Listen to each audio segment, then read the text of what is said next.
आज एक खुशखबरी है। कल हमने जो चिंता व्यक्त की थी नीट पेपर के प्रति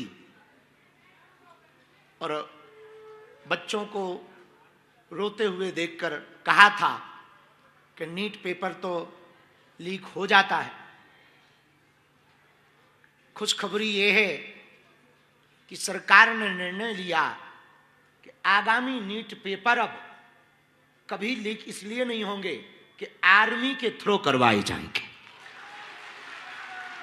हाँ, और आर्मी के यान से, आर्मी की जहाज से नीट पेपर आएगा ताकि लीक ना हो। यह सरकार ने निर्णय लिया। हमने अपनी बात कथा में ऐसी, हम तो साधु हैं, साधु तो बोल ही देता है। अच्छा, हम कोई प्लानिंग से बोलते नहीं, जो मुंह में आ गया कोई ने कुछ कहा सो कह देते। कई लोगों ने हमारी बातों को विचित्र रूप से लिया। देखो, साधु हमेशा सत्य बोलता है। हम ना किसी के खिलाफ हैं ना किसी के पक्ष में। जो सनातन का काम करता हम सदैव उसके पक्ष में, देश के पक्ष में हैं। सदैव हम देश के पक्ष के लिए हैं। तो जो काम सही है उसे हम सही कहते हैं, और जो लगा कि ये ठीक नहीं है, वो बात सरकार तक पहुंचनी चाहिए, तो हम व्यासपीठ से कह देते हैं।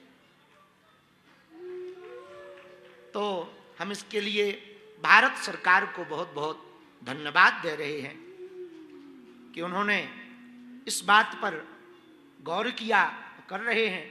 और स्वभावतः हमारे जीवन में राजनीतिक भाव कभी मन में नहीं आया।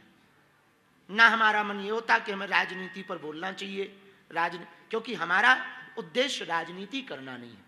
पर साधु का उद्देश्य तो सामाजिक है, हम समाज के बीच में हैं। तो कई बच्चे रोते हुए आते तो भाई कह देते। लेकिन ये सरकार का निर्णय बहुत अच्छा हुआ। इस निर्णय से अब हमारे विद्यार्थियों को भी बल मिलेगा। इसके लिए हम भारत सरकार को, रक्षा मंत्रालय को, भारत के प्रधानमंत्री जी को बहुत बहुत साधुवाद भी कर रहे हैं।